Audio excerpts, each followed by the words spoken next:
오늘 말씀은 출애굽기 30장 22절로 38절입니다. 출애굽기 30장 38절까지 이 말씀을 이제 관유 제작과 사용법에 대해서 쭉 말씀. 관유라는 것은 이제 기름이죠, 기름. 관유라고 표현한 것은 이제 붓는다는 거예요. 기름을 붓는 것. 이 기름, 그것을 만드는 제작법, 그리고 그것을 어떻게 사용해야 되는지. 그래서 두말할 필요 없이 관유는 오늘날 성령 의미하는 것이라고 볼 수가 있습니다.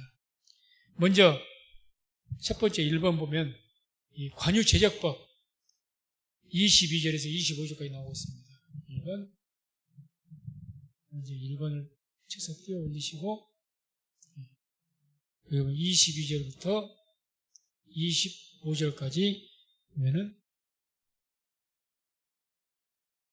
말씀 띄우셔야죠. 22절로 25절까지.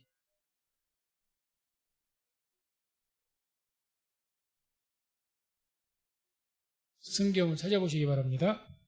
출애굽기 30장 22절에서 25절까지.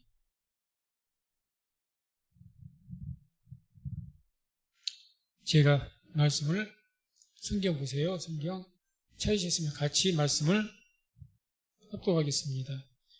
여호와께서 모세에게 또 일러 가라사대 너는 상등 향품을 취하되 액체 모략 500세겔과 그 반수의 향기로운 육개 250세겔과 향기로운 창포 250세겔과 계피 500세겔을 성소의 세겔대로 하고 감람기름 한 흰을 취하여 그것으로 거룩한 관유를 만들되 향을 제조하는 법대로 향기름을 만들지니 그것이 거룩한 관유가 될지라. 아멘. 그래서 이 관유를 이렇게 만들라 해서 이제 육개 250, 창포 250세겔 등등, 계피 500세겔 등등 이렇게 해서 해라. 제작법이죠. 만드는 방법. 근데 이제 여기서 만들 때 향을 제조하는 법대로 향기름을 만들어라. 그래서 소두에도 말씀드렸던 것처럼 향기름, 관유, 이거는 오늘날 성령님을 상징하는 겁니다. 성령님. 그래서 우리가 기름 부음을 받다. 그것이 구약에서 히브리어로는 메시아고, 또 신약에서는 똑같이 기름 부음을 받은 자라고 표현되는 것이 그리스도죠. 그리스도. 예수님께서는 이 향기름, 기름 부음 받은 그리스도로서 이 땅에 오신 겁니다. 메시아로서. 히브리식 표현은 이렇게 메시아와 그리스도는 똑같은 말이죠. 단지 메시아는 히브리어고 그리스도는 헬라어다. 그 어휘만 다를 뿐 똑같은 기름 부음 받는다 이 뜻이죠. 그런데 그 기름을 상징하는 것이 바로 오늘 여기 관유라는 이야기입니다. 관유. 이 관유를 만들 때 이렇게 만들어라 하고 율법에 분명하게 명령을 하십니다. 그래서 이 성령님은 우리가 신학적으로 좀 어렵지만 우리가 믿는 하나님은 성부, 성자, 성령님 이 세 분이 한 분이신 삼위일체 하나님을 믿습니다. 삼위일체. 그래서 이렇게 표현한 성령님은요 어떻게 되느냐, 성부 하나님으로부터 나오십니다. 나오시고 이 성령이 우리 임하셨지 않습니까? 어떻게 오셨느냐, 성부 하나님에게서 먼저 나오시고 그 다음에 반드시 성자 예수님을 통해서 우리에게 오십니다. 예수님을 통해서 그렇게 오신 분이 성령님이시죠. 그래서 이것이 신학적으로 성경을 통틀어서 모든 학자들이 하나님의 성령님, 그 어떤 삼위일체 중에 한 분이신 성령님에 대해서 묘사하고 표현한 것이기 때문에 여기서 한치라도 틀리게 이해를 하면 안 됩니다. 그래서 정확한 것은 성부 하나님에게서 성령님은 나오시고 그리고 성자 예수님을 통해서 우리에게 임재하시는 거죠. 그러니까 예수님께서 이 땅에 오셔가지고 승천하시면 뭐라고 하십니까? 내가 가야 너에게 복이다. 왜? 내가 가야 나를 통해서 그 다음에 성령님이 오신다는 이야기죠. 반드시 그래서 성령님은 예수님을 통해서 오시게 되어 있다는 거죠. 그래서 아무튼 그런 방법대로 옛날 구약시대에 향기름을 이렇게 성령을 상징하는 것을 하나님의 율법대로 만들었던 것처럼 성령님은 하나님의 방법대로 우리에게 임하십니다. 방법대로. 그것을 먼저 우리가 알아야 되고, 그 다음에 두 번째로 오늘 말씀에서 2번에 보면 관유를 이제 사용하는 법, 관유, 사용법이 나옵니다. 이 사용법이 26절에서 33절까지 쭉 나오죠. 26절에서 33절까지 나오는데, 그 중에서 이제 첫 번째 이 관유 사용법이 첫 번째 어떻게 이 관유를 사용해야 되느냐, 그 첫 번째가 회막의 성구에 바르라고 합니다. 가로 1번. 회막 성구에 발라라. 예. 그래서 회막 안에, 성막이죠. 성막 안에 각종 번제단, 물두멍, 그 다음에 분향단, 떡상, 등대, 하나님의 법궤, 그 모든 그 성막 안에 있는 성물, 성구, 그리고 거룩한 하나님이 앞에 섬기는 도구들, 그런 모든 것에 이 관유를 발라야 됩니다. 발라야 되죠. 그렇게 사용하라. 거기에 사용하라는 건 거기에 바르는데. 그래서 이제 가로 1번 회막의 성구에 바르라, 이 말씀이 26절에서 28절까지 나오죠. 26절, 28절까지 보면 같이 말씀을 더 합독합니다. 너는 그것으로 회막과 증거 궤에 바르고 상과 그 모든 기구며 등대와 그 기구며 분향단과 및 번제단과 그 모든 기구와 물두멍과 그 받침에 발라. 그래서 이 관유를 어디다 쓸 것이냐, 그렇게 만드는 방법대로 만들어서 어디에 어떻게 사용할 것이냐, 성막 안에 있는 모든 성구에 발라라는 겁니다. 발라라. 거기에 써라. 그래서 왜 발라라고 하냐, 그 목적이 뭐냐, 그 말씀은 29절에 나와요. 29절 보면 말씀도 같이 한 목소리로 합독합니다. 그것들을 지성물로 구별하라. 무릇 이것에 접촉하는 것이 거룩하리라. 그래서 그것들 뭘 말합니까? 성막 안에 있는 성구들, 분향단에서 또 모든 그 성구, 거룩하고 성물들, 그것을 지성물로 구별하는 거예요. 지성물. 성물도 아니고 성물 앞에, 성물이라는 말은 것은 거룩한 물건 이 뜻입니다. 거룩한 물건. 그래서 교회 안에서 쓰는 거룩한 성물이죠, 성물. 그래서 거룩한 물건, 성막 안에 있던 모든 그 도구, 물건들, 그걸 성물이라고 하는데, 특별히 기름을 바르게 되면 어떻게 되느냐, 지성물, 지극히 거룩한 물건이라고 해서 지성물이라고 합니다. 그래서 특별히 성막 안에 있는 그 도구들 중에서 여러 가지 많은 도구들이 있지만, 오늘 말씀에 나온 것은 번제단, 물두멍, 등대, 그 다음에 떡상, 분향단, 또 법궤, 이런 것들에만 바른다는 거죠.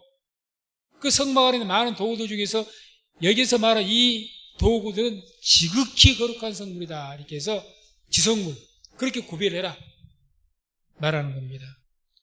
그래서 이 회막의 모든 지성물은 우리가 그동안 제작법에 대해서 다 배웠죠. 법궤도 배웠고, 물두멍도, 분향단도 다 어떻게 제작하고 다 우리가 지금까지 해왔습니다. 그 모든 게 다 뭘 상징했던가요? 결과적으로 예수님을 상징했다는 것을 우리가 보게 됩니다. 하나하나가. 그리고 예수님을 묘사하는 것이었고, 예수님을 상징하는 것이었다. 그래서 회막의 모든 어떤 지성물들은 다 궁극적으로 예수님을 상징합니다. 주님을, 오실 예수님을 상징하기 때문에 이 성물에, 그 성막에 있는 그 기물들, 그 성물들에게 이 기름을 바르게 되면 이렇게 지극히 거룩한 성물로 구별이 됩니다. 다시 말해서 그냥 있던 이런 성물 쓰임 같은 것도 특별히 하나님의 기름 바르면 따로 구별이 되죠. 그래서 우리는 예수님께서 이 땅에 오셔서 요단강에서 세례 요한과 함께 계실 때, 그때 세례 요한이 그런 이야기 했죠. 성령이 예수님이 비둘기같이 내리신 거죠. 성령이 임재하신 겁니다. 그래서 예수님께서 공생의 사역을 시작하실 때 육체로 처음에 33년 전에 이미 이 땅에 태어나셨고 30년 이상을 살아오셨지만, 그때 성령님이 임하시지 않으셨고, 예수님께서 특별하게 사역을 시작하실 때 성령님이 임재하시고 지극히 거룩한 그때로부터 그리스도로서 메시아로서의 사역을 감당하신 거예요. 메시아로서. 그래서 그렇게 이제 구별되어진 것, 그것을 이제 이야기하죠. 그래서 이것은 이제 주님께서 그렇게 성령이 비둘기같이 임하여서 그렇게 임재하심을 통해서 그 예수님, 말씀 육신에 대해서 비록 거룩하신 분이지만 그 거룩하신 분이 더욱 지극히 거룩한 분으로 되어져서 메시아의 사역을 이제 감당하게 되시는 거죠. 그걸 우리가 이제 알 수가 있고.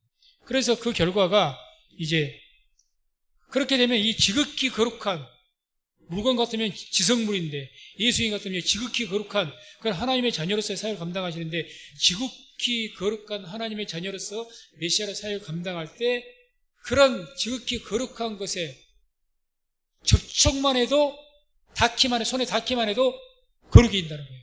다시 말해서 성막에 있는 그래서 우리가 번제단 있지 않습니까? 번제단에 뿔을 잡으면 어떻게 됩니까? 죽이지 않게 되어 있습니다. 왜? 죄를 지은 자라도 번제단에 뿔을 잡게 되면 그것을 접촉하면 그 사람이 거룩함을 입는 거예요. 그러니 못 죽이게 되어 있는 겁니다. 그러니 여기서 말씀 나오지 않습니까? 무릇 이것에 접촉하는 것이 거룩하리라. 29절에 접촉하는 것이. 그러니까 이것들 지성물로 일컬어지는 모든 성막 안에 있는 물건들, 그게 이제 번제단 같은 그런 물건들을 누군가가 붙잡고 접촉하고 나서 붙잡은 거죠. 잡는 거죠. 만지는 거죠. 그렇게 되면 그 만진 사람도 비록 부정함을 입었다든지 죄를 지었어도 거룩이 있다는 겁니다. 그러니 단에 뿔을 붙잡을 때 용서를 받게 되어 있는 거예요. 못 죽이게 되어 있습니다. 거룩함을 입어버렸으니까. 그 이제 구약시대는 이야기해주고 신약시대는 그렇게 거룩함을 입은 지성물과 같이 거룩하게 임을 성령님이 비둘기같이 임하셔서 거룩함을 입은 그 메시아신 예수님께서 그 예수님을 그러니까 붙잡기만 해도 병이 낫는 역사가 나타나고 하나님의 기적이 나타나는 거죠. 거룩함이 예수님의 거룩함이 은총이 그 붙잡는 자에게 임하게 되니까. 자 보십시오. 마가복음 6장 56절 한번 보겠습니다. 이렇게 말씀을 합독합니다. 아무데나 예수께서 들어가시는 마을이나 도시나 촌에서 병자를 시장에 두고 예수의 옷가에라도 손을 대게 하시기를 간구하니 손을 대는 자는 다 성함을 얻으니라. 아멘. 뭐라고 말씀합니까? 예수님의 옷가에라도 손을 대기를, 옷에 손을 대는 자는 어떻게 돼요? 다 성함을 얻었다. 왜요? 이 구약 성경에 말씀하신 대로 거룩한 지성물이 지성물이 아니고 지극히 거룩한 분이 되셨거든요. 그러니 예수님 옷가에도 그 혈루증 앓았던 그 여인도 예수 옷에 손만 대어도 거룩함을 입은 것처럼 거룩한 분이 되셨기 때문에 그래서 이렇게 말씀이 이제 성취가 되는 거죠. 성취. 그러니까 모든 성막 안에 있는 모든 기구들은 다 오실 예수님을 상징하는데 그것을 구약시대는 그 물건 번제단이 번제단, 분향단이 분향단 그 뿔을 그것을 만지는 자마다 다 용서를 받았단 말입니다. 그것처럼 그런 모든 지성물의 상징처럼 오셨던 그 예수님께서 성령이 비둘기같이 임하시고 지극히 거룩한 메시아 그리스도가 되심을 통해서 그 예수님께서 어디로 가셔야 되냐 누구든지 그 옷가에만 손을 대어도 거룩함을 입어서 성함을 입는 그런 것이 성경에 이렇게 기록되어 있습니다. 이것이 완성된 거죠.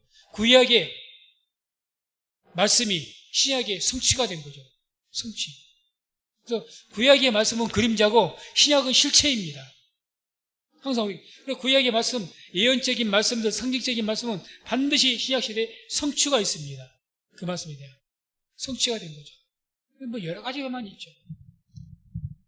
그 다음에 이제 두 번째, 관유사용법에서 두 번째로 말을 볼 수 있는 것은 이제 제사장들에게 발라라는 겁니다.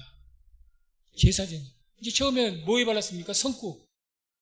성막 안에 있는 모든 기구들에 발랐는데 두 번째, 제사장들. 사람이에요, 사람. 아론과 그 제사장 아들들. 그 사람에게 발라라. 30절에 나옵니다. 30절 말씀을 합독합니다. 너는 아론과 그 아들들에게 기름을 발라 그들을 거룩하게 하고 그들로 내게 제사장 직분을 행하게 하고. 아멘. 자, 이 제사장, 성령의 이 구약시대에도 이 관유, 이 기름을 바른 자는 거룩하게 됩니다. 거룩하게 돼요. 아무에게나 기름 안 바릅니다. 제사장 외에는 기름을 바를 수가 없어요. 오직 제사장에게 기름 바릅니다. 기름. 그래서 성령이 이런 기름 부음 받은 자는 거룩해지는 거죠. 그래서 오늘 말씀의 30절 방금 보게 되면 그들로 내게 제사장 직분을 행하게 하고 성령의 기름을 거룩한 기름을 발라서 제사장들이 뭘 하게 합니까? 제사장의 직분을 감당케 하는 거예요. 이 거룩한 기름 받지 않으면 절대 하나님 못 섬깁니다. 제사장일지라도 기름 발라야 돼요. 속죄 제를 통해서 피를 뿌려야 되고요. 그 다음에 기름 발라야 됩니다. 기름 발라야 비로소 제사장이 제대로, 오늘날 같으면 이제 목사가 신학교를 나와서 임명장 졸업을 하고 졸업장을 받고 모든 과정, 훈련의 과정을 거쳐서 목사 안수식을 거쳐서 안수를 받죠. 그게 이제 오늘날은 이제 기름 바른 거죠. 임직이 된다는 겁니다. 임직. 그 이전에 그 임직식 거치지 않고 오늘날 목사 자기가 신학교 졸업했다고 임직식도 거치지 않으면 그건 가짜입니다. 엄밀하게 말해서 거쳐야 돼요. 그 총회나 교단에서 나와서 안수를 받아야죠. 거룩하게. 그게 비로소 마지막 통과의 절차니까. 마찬가지로 제사장이 의복도 있습니다. 제사장복 다 마쳤습니다. 다 했죠. 준비. 속죄제까지 드렸습니다. 제사를 드렸습니다. 속죄제야 뭐 제사장만 드립니까? 백성들도 다 드리지? 아무튼 제사까지 다 드렸습니다. 그런데 만약에 기름 부음 받지 않았다. 그러면 안 됩니다. 오늘날도 마찬가지로 이 기름은 성령을 의미한다고 했죠. 우리는 누굽니까? 왕같은 제사장입니다. 우리는 왕같은 제사장. 그래서 우리들은 왕같은 제사장이기 때문에 성령의 기름 부음 받아야 비로소 주의를 할 수가 있는 겁니다. 비로소. 그래서 사도행전 1장 8절에 이런 말씀이 나오죠. 사도행전 1장 8절 말씀을 또 함께 또 갑니다. 오직 성령이 너희에게 임하시면 너희가 권능을 받고 예루살렘과 온 유대와 사마리아와 땅까지 이르러 내 증인이 되리라 하시니라. 아멘. 옛날 구약시대의 제사장들은 뭐가 사명이 있고 임무였습니까? 백성들의 대신해서 제사를 드려주는 것. 이게 사명이었어요. 오늘날 왕같은 제사장들, 영적인 제사장인 우리 모든 성도들은 뭐가 사명입니까? 복음을 땅까지 전파하는 것이 우리 사명입니다. 그 일을 하게 하는 것이 바로 그렇기 때문에 성령이 너희가 임해야 할 수 있다고 말씀한 거예요. 성령이 임해야, 기름 부음을 받아야 비로소 주의를 할 수 있다는 겁니다. 주의를. 그래서 이 역시 구약 성경이 이 거룩한 관유에 대해서 말씀하신 그 율법의 말씀이 성취가 된 거죠. 성취가. 기름 부음 받아야 됩니다. 제사장들 기름 부음 받아야 제사장 임무를 할 수가 있습니다. 안 그러면 자격 미달입니다. 안 됩니다. 오늘날 마찬가지로 왕같은 제사장인 우리가 주의를 해야 되는데 어떻게 주의하느냐? 내 능력과 내 재주로 하느냐? 그게 아니라 성령의 오직 이유가 없습니다. 너희가 예루살렘 떠나지 말고 오직 뭐라고 합니까? 오직 성령이 임하십니다. 오직 반드시 그 말이죠. 반드시 성령이 임하지 않았는데 주의를 한다? 증인 못 됩니다. 복음 증인 못 돼요. 증인이 못 됩니다. 그래서 반드시 성령 기름 받아야 주의를 할 수 있는 거예요. 오늘날도 마찬가지죠. 그래서 우리는 반드시 성령의 기름 부음을 받아야 되는 줄로 믿습니다. 더 나아가서 기름 부음 받는 것 정도가 아니라 우리는 항상 성령이 충만한 삶을 살아야죠. 충만한 삶. 다음에 이제 세 번째 관유 사용법 어떻게 사용할 것인가 가로 3번 관유 사용에 대한 경고가 나옵니다. 이 관유라는 것은 성령을 의미하는 것이고 관유라는 것은 대단히 거룩한 어떤 물질이기 때문에 이걸 함부로 사용하면 백성 중에서 끊쳐진다고 무섭게 경고합니다. 무섭게. 그게 이제 31절에서 33절까지 쭉 나오죠. 그래서 31절, 33절까지 말씀을 같이 함께 합독합니다.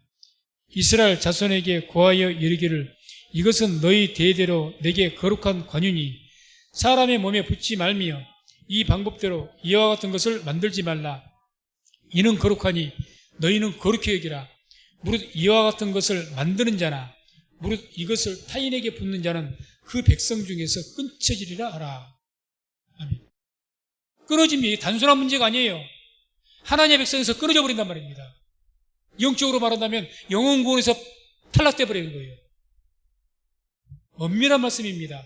그렇기 때문에 관유 사용, 이것은 우리에게 뭐예요? 하나님의 성령에 대해서 우리가 어떻게 대하느냐, 하나님의 성령님에 대해서 내가 어떻게 대하느냐에 따라서 상황이 달라집니다.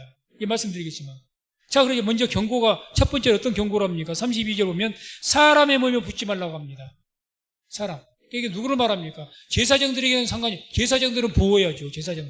제사장이 아닌 일반 평민들을 말합니다. 거기에 레인들도 포함이 되죠. 레인일지라도 제사장이 아니면 소용이 없습니다.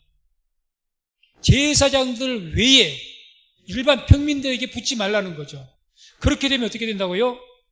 그렇게 함부로 행하면, 그렇고 함부로 사용하면 백성 중에서 끊어진다고 합니다. 끊어진다. 그래서 이건 33절 보면 그렇게 말씀합니다. 무릇 이것을 타인에게 붓는 자는 그 백성 중에 끊쳐지리라. 타인이 누굽니까? 제사장이 아닌 사람들. 그래서 그러니까 자, 이 말씀은 어떻게 됩니까? 왕 같은 제사장이 우리는 하나님의 택한 백성이 아닌 자에게는 성령님이 절대 임하지 않습니다. 임하지 않아요. 타인에게는 임하지 않습니다. 타인에게는. 자, 그래서 보세요. 사도행전 2장 38절 보겠습니다. 말씀 같이 또 합독합니다. 베드로가 가로되 너희가 회개하여 각각 예수 그리스도의 이름으로 세례를 받고 죄사함을 얻으라. 그리하면 성령을 선물로 받으리니. 아멘. 성령님이 누구에게 임하신다고요? 아무에게나 임하십니까? 아닙니다. 뭐라고 하십니까? 너희가 회개하고 각각 예수의 이름으로 세례를 받아야 임하신다는 거죠. 회개하고 세례받는 자에게 임하시지 타인에게 임하지 않습니다. 회개치도 아니하고 세례받지도 않는 자에게 성령님이 임하지 않는다는 이야기죠. 임하지 않습니다. 반드시 누구에게 임합니까? 왕 같은 제사장과 같은 우리 하나님 택하신 백성들, 회개해서 죄사함 받은, 세례받은 그런 자들에게 하나님의 성령은 임하신 줄로 믿습니다. 성령은 거룩한 영입니다. 거룩한 영은 죄가 있는 곳에 결코 임하지 않습니다. 회개해서 죄사함 받은 자, 예수를 믿음으로 죄사함 받은 자, 성결함을 입은 자들에게 성령님은 임하신 줄로 믿습니다. 예수를 통해서 죄사함 받지 않는 그런 타인에게는 임하지 않습니다. 그걸 지금 예표하는 겁니다. 말씀하는 거죠. 그리고 두 번째 경고가 어떤 경고라느냐? 32절에 계속 이 방법대로 이와 같은 것을 만들지 말라. 그러니까 이 관여와 같이 거룩하게 어떤 다른 목적으로 사용하기 위해서 똑같은 방법으로 모방을 해서 그 기름 만들지 말아라. 이 기름을 이와 같은 방법으로 만든 이 기름을 이렇게 만드는 것은 반드시 목적이 있다. 뭐냐?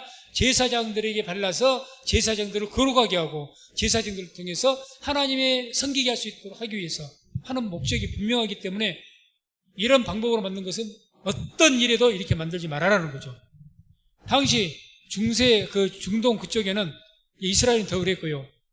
손님에게도 기름을 발라준다든지 참 기름을 잘 사용한 사람들입니다. 그래서 귀한 손님이면 기름을 이렇게 다 귀한 기름을 이렇게 향유도 부어주고 이 기름 등을 통해서 사람을 대접하기도 하고 또 어떻게 어떤 목적으로 많이 사용해요. 그래 다른 목적, 다른 방법으로 만든 기름이야 그 가격이 마리아가 예수님께 부었던 나드 한 그램이 아주 값비싼 향유가 됐든지 간에 이 방법대로 만들지 않으면 상관이 없어요. 그런데 만약에 똑같은 이 관유를 만드는 방법대로 성경한 방법대로 만들어서 그것을 사람들에게 발라주는 용도로 귀한 손님을 접대하는 용으로 절대 그렇게 하지 말라는 겁니다. 그러면 백성 중에 끊쳐진다는 거죠. 끊쳐집니다. 구약시대는. 그걸 지금 경고하고 있습니다. 그래서 우리가 이것을 영적으로 오늘날 어떻게 우리에게 말씀을 해석할 수가 있느냐. 이제 마지막 시대가 되면 예수께서 말씀하신 것처럼 참으로 마지막 시대는 하나님의 성령의 임재를 모방하고 흉내해서 많은 사람들을 미혹하는 자들이 많이 있습니다. 성령이 아닌데 악령인데 하나님의 성령의 역사처럼 그래서 그런 악령들도 역사를 하니까 악령이 역사를 해갖고 막 기적들도 나타내고 그러니까 그런 일들이 있는 것처럼 그런 자들은 끊쳐지는 거죠. 하나님의 성령으로 모방하는 자들 끊쳐지죠. 그 말씀이 이제 마가복음 13장 21절 22절에 나옵니다. 마가복음 13장 21절 22절 말씀을 같이 함께 합독합니다. 그때 사람이 너희에게 말하되 보라 그리스도가 여기 있다 보라 저기 있다 해도 믿지 말라. 거짓 그리스도들과 거짓 선지자들이 일어나서 이적과 기사를 행하여 할 수만 있으면 택하신 백성을 미혹해 하려 하리라. 아멘. 뭐라고 합니까? 거짓 그리스도들과 거짓 선지자들이 일어나서 이적과 기사를 행하여 할 수만 있으면 택하신 백성들 미혹해 하리라. 그러니까 거짓 그리스도자, 그리스도 또 거짓 선지자들 이들이 뭘 한다는 겁니까? 이적과 기사를 행한다고 합니다. 하나님의 성령의 역사를 흉내를 내는 거예요. 성령의 역사를.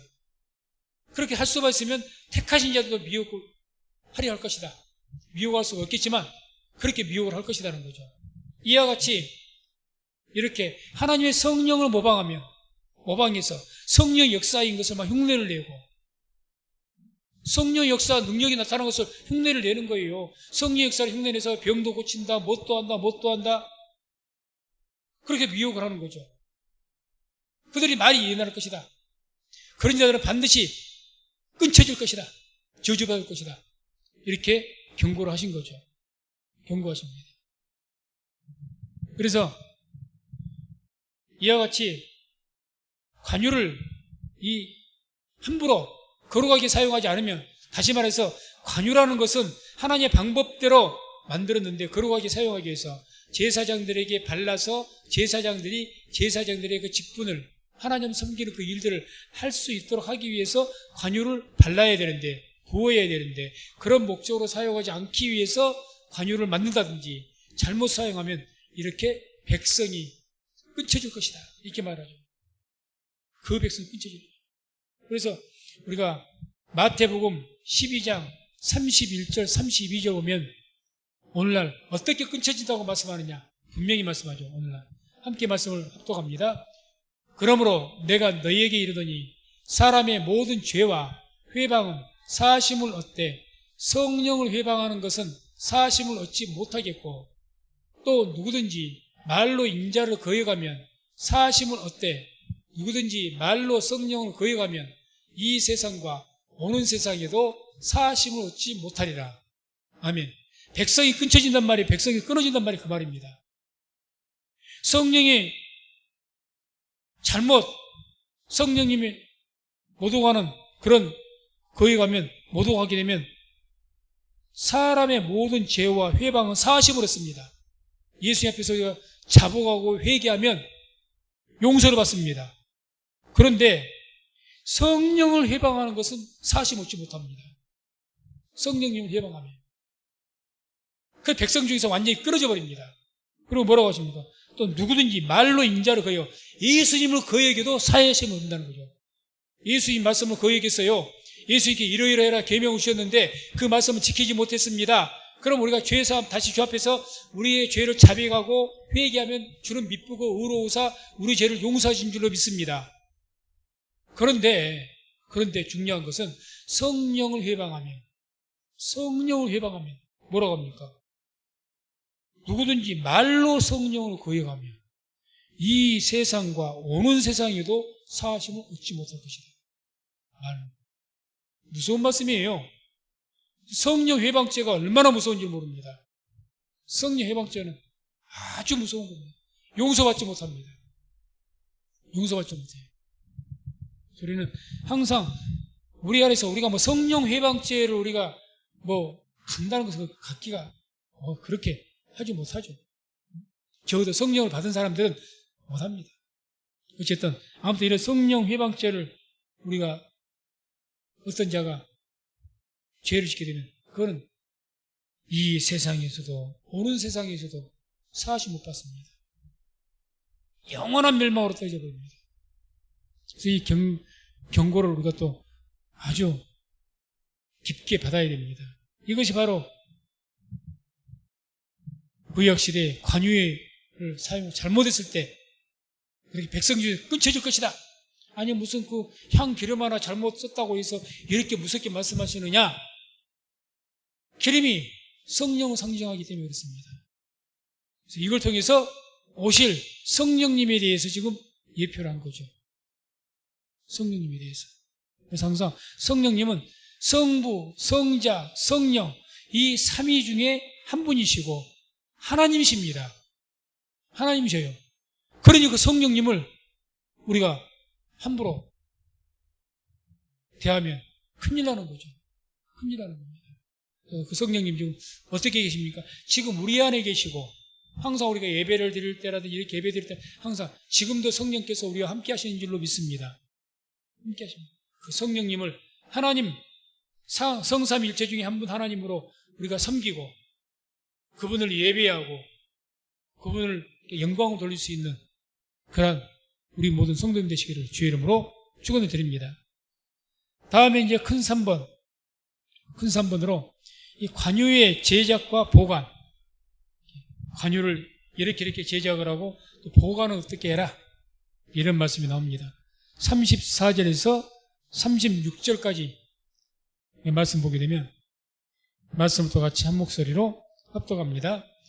여호와께서 모세에게 이르시되 너는 소합향과 나감향과 풍자향의 향품을 취하고 그 향품을 유향에 섞되 각기 동일한 중수로 하고 그것으로 향을 만들되 향 만드는 법대로 만들고 그것에 소금을 쳐서 성결하게 하고 그 향 얼마를 곱게 찌어 내가 너와 만날 회막 안 증거궤 앞에 두라.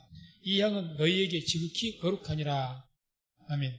그래서 먼저 35절 보면 향 만드는 법대로 만들고 처음에 말했던 것처럼 주님께서 말씀하신 거 있죠. 뭐 소갑향, 무슨 향을 뭐 몇 세계를 하고 몇 세계를 하고 그 하나님이 만들라 그 방법대로 만들어라.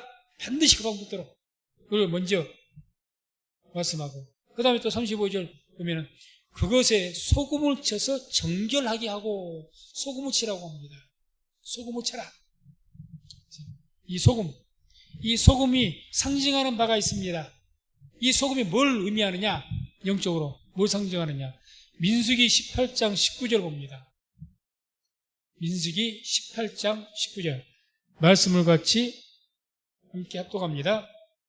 이스라엘 자손이 여호와께 거제로 드리는 모든 성물은 내가 영영한 음식으로 내 자녀에게 주노니 이는 여호와 앞에 너와 내 후손에게 변하지 않는 소금 언약이니라.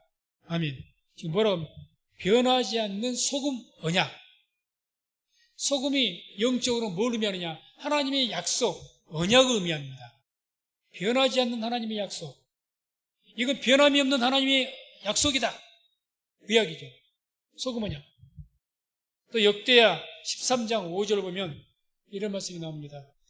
이스라엘 하나님 여호와께서 소금 언약으로 이스라엘 나라를 영원히 다윗과 그 자손에게 주신 것을 너희가 알 것이 아니냐. 여기서 역시 소금 언약을 이야기합니다. 소금 언약. 소금을 칠하는 것은 하나님의 변함이 없는 언약인 것을 보증하는 겁니다. 소금을 쳐라. 관유를 하나님의 그 만들라고 한 법대로 만들고 그게 뭐라고 했습니까? 소금을 쳐라고 했잖아요. 그 하나님의 법대로 만든 것은 영원히 변함이 없는 하나님의 약속이다. 그 이야기입니다. 약속. 그러니까 이게 방법대로 하나님의 변함이 없는 약속이니까 이 방법대로만 반드시 구약시대는 만들어야 돼 있어요. 왜? 그렇게 만드는 관유가 하나님의 성령을 상징하는 것입니까? 변함이 없는. 그래서 이와 같이 소금은 하나님의 언약을 의미합니다. 그래서 이것이 이제 우리 시대, 신약시대에 어떻게 말씀으로 이루어졌느냐. 에베소서 5장 26절, 27절 보면 말씀을 같이 합독합니다. 이는 곧 물로 씻어 말씀으로 깨끗하게 하사 거룩하게 하시고 자기 앞에 영광스러운 교회로 세우사 티나 주름 잡힌 것이나 이런 것들이 없이 거룩하고 흠이 없게 하려 하심이니라. 아멘. 말씀으로 깨끗하게 하신 것처럼 오늘날은 이 소금 언약인 말씀으로 우리가 말씀을 오늘도 이렇게 듣습니다만 이 말씀을 통해서 우리의 죄악된 우리의 심령들이 주의 말씀을 들을 때마다 깨끗하게 씻겨지는 하나님의 은혜가 있는 줄로 믿습니다. 말씀 듣는 자들에게 그러죠. 듣는 자들에게. 그런 것처럼 이 관유를 만들 때 방법대로 만든 거기에 소금을 쳐서 깨끗하게 한다는 거죠. 깨끗하게 한다는 거예요. 성결케. 왜? 성결해야죠. 하나님의 성령 상징하는데 성결, 무엇보다 성결해야죠. 성결해야 되죠. 그리고 이 관유를 이제 그렇게 만들어서 금항아리 이런 데 딱 담아가지고 그 관유를 어디에다 놔두라고 말씀하느냐. 36절에 내가 너와 만날 회막한 증거궤 앞에 두라. 우리가 다시 한번 우리 성막을 머릿속으로 생각해 보시기 바랍니다. 성막이 있으면 그 안에가 성소가 있습니다. 성소 안에가 반으로 나눠져서 앞에가 성소고 뒤쪽이 지성소였죠. 그 앞에는 분향단, 떡상, 등대가 있었습니다. 그리고 휘장이 쳐져 있고 휘장 뒤에가 법궤가 있었습니다. 거기가 지성소입니다. 그런데 지금 이 관유를 어디다 돌아가느냐. 법궤가 있고 휘장이 쳐져 있고 휘장 바로 앞에 돌아갑니다. 바로 앞에. 거기에 관유를 두라는 거예요. 관유를. 특별하게. 그래서 뭘 의미하느냐. 아까 제가 서두에 성령님 성삼위일체 하나님에서 설명을 할 때 이렇게 말했죠. 우리 모든 개신교에 성삼위일체 하나님을 믿는데 그 성삼위일체 하나님 그 어떤 구조를 어떻게 설명하느냐. 성부 하나님에게서 성령님이 나오신다고 했죠. 바로 그렇기 때문에 성부 하나님이 계시는 그 법궤, 상징하는 그 법궤, 그 앞에다가 뭘 두게 합니까? 거기서부터 나오기 때문에 그 바로 앞에다가 뭘 들어갑니까? 관유로 들어가는 거예요. 관유로. 왜? 성령님을 의미하니까. 성부 하나님 바로 앞에 뭐가 있습니까? 관유가 있어요. 관유가. 그래서 그렇기 때문에 내가 너와 만날 회막은 증거궤 앞에 둬라. 하나님 앞에 둬라 그 말입니다. 하나님 앞에. 법궤가 뭘 의미하면 하나님이죠. 하나님. 그래서 그것을 상징적으로 보여주고 있는 말씀입니다. 그 다음에 마지막 4번. 네 번째는 이제 이런 관유 사용에 대한 경고입니다. 역시 또 다시 한번 경고를 하죠. 이 관유라는 건 하나님의 성령을 의미하기 때문에 37절, 38절 우리가 말씀 합독합니다. 내가 만들 향은 여호와를 위하여 거룩한 것이니 그 방법대로 너희를 위하여 만들지 말라. 무릇 맡으려고 이 같은 것을 만드는 자는 그 백성 중에서 끊쳐지리라. 아멘.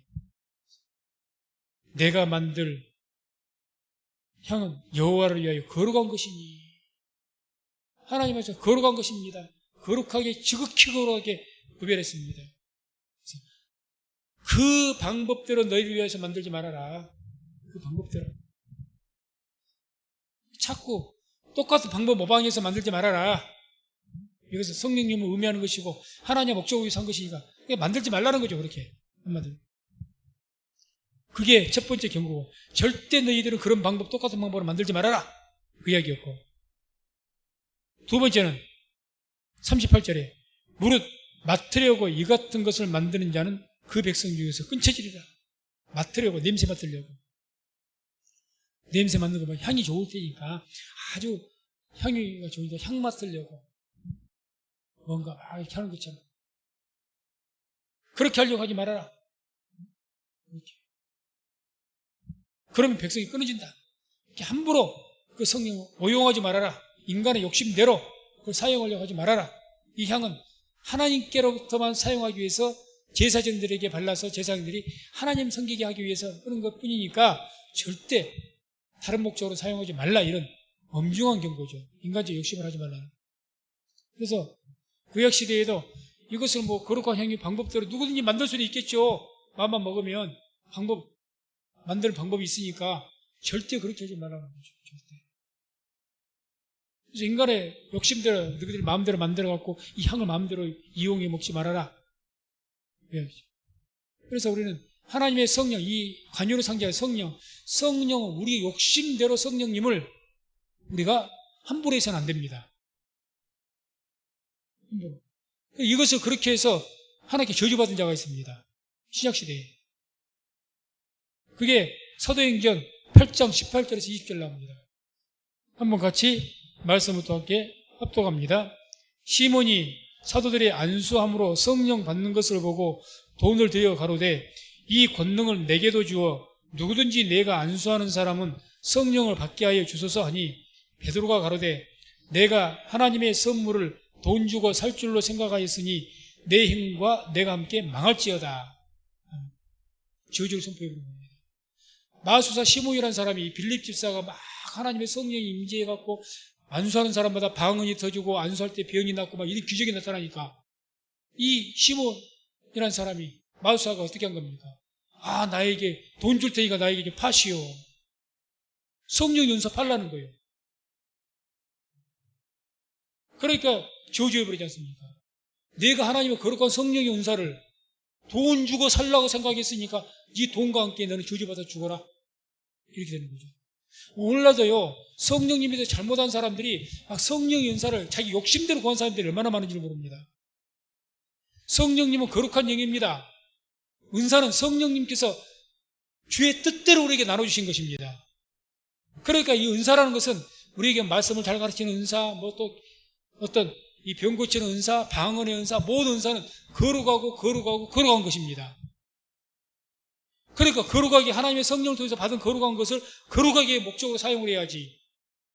실제로 제가 어떤 성도를 본 적이 있습니다.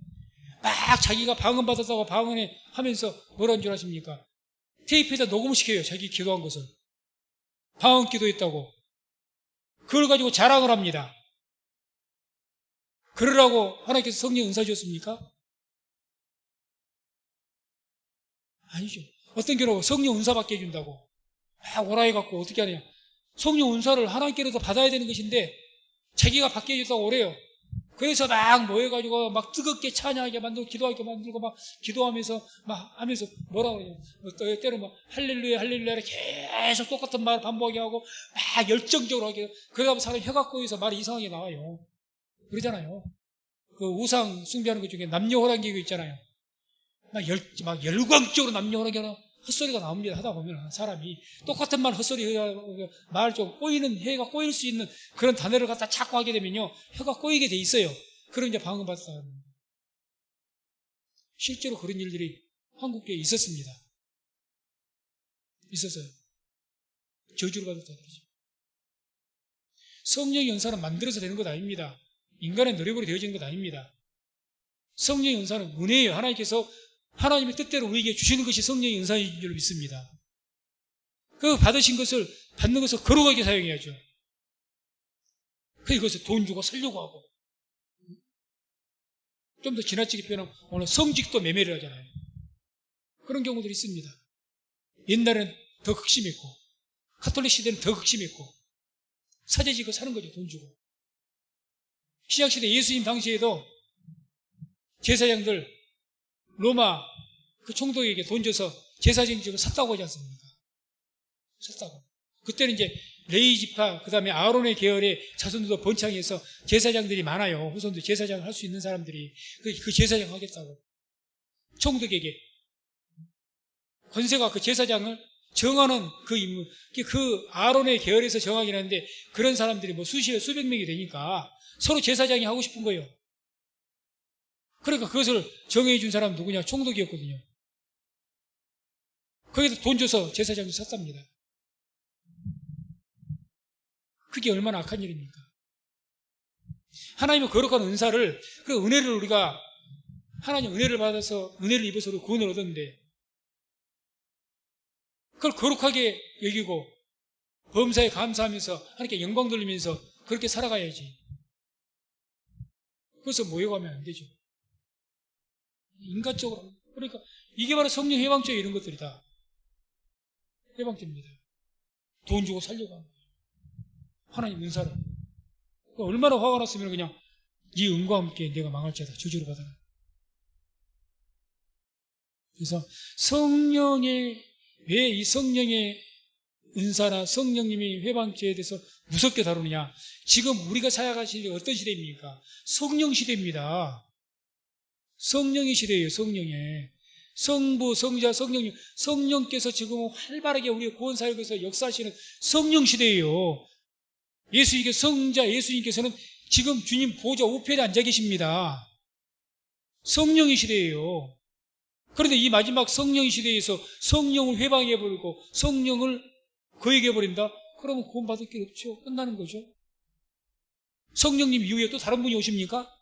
그러니까 예수님께서 나의 말을, 예수님을 말을 거역한 자는 죄산 받을 수가 있지만, 왜? 성령님 이 시대에 회개하고 그러면 용서받을 기회가 있다는 거예요. 성령님 이후에는 이제 아무 시대가 없습니다. 끝나는 겁니다. 마지막 말세의 마지막 때예요. 그런데 회방을 해요. 끝나는 거죠. 그러니까 이것을 지금 계속해서 관유로 통해서, 관유가 하나님의 성령이니까 우리에게 율법으로 말씀해 준다는 거죠. 그래서 이 성령의 은사를 정욕으로 쓰려고 하면 하나님의 큰 진노를 사게 됩니다.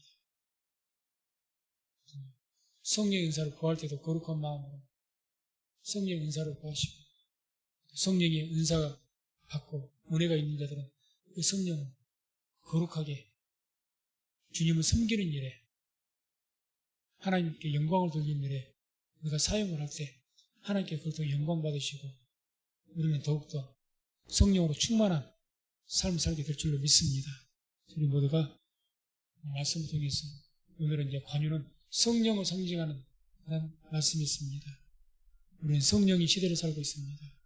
항상 성령의 감동하심과 인도하심과 성령 충만함으로 우리 성령 순복음교회가 하나님께 영광 돌릴 수 있는 교회가 될 수 있기를 주의 이름으로 축원을 드립니다. 기도하겠습니다. 하나님 감사합니다. 오늘도 출애굽기 30장 말씀을 통해서 관유 제작과 사용법에 대해서 말씀 보았습니다. 관유는 주의 성령을 상징하는 그런 거룩한 향유입니다.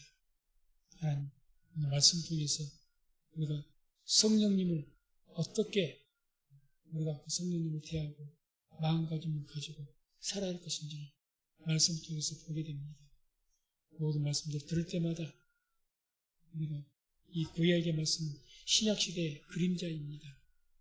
신약은 구약시대를 성취하는 그 성취입니다. 말씀 통해서 우리가 깨달음 있게 하시고, 그 말씀을 깨달음 통해서 더욱 주님께로 가까이 가게 하시고, 그러니까 살아갈 때마다 오직 하나님의 인도하심 가운데, 주님의 뜻 가운데 살 수 있는 우리 모두가 되게 도와주옵소서. 이 시간도 함께 하시면 감사드리며 우리를 죄에서 구속하신 예수님 이름으로 기도합나이다. 아멘. 찬송가 172장 찬양한 뒤에 기도하고 마치겠습니다.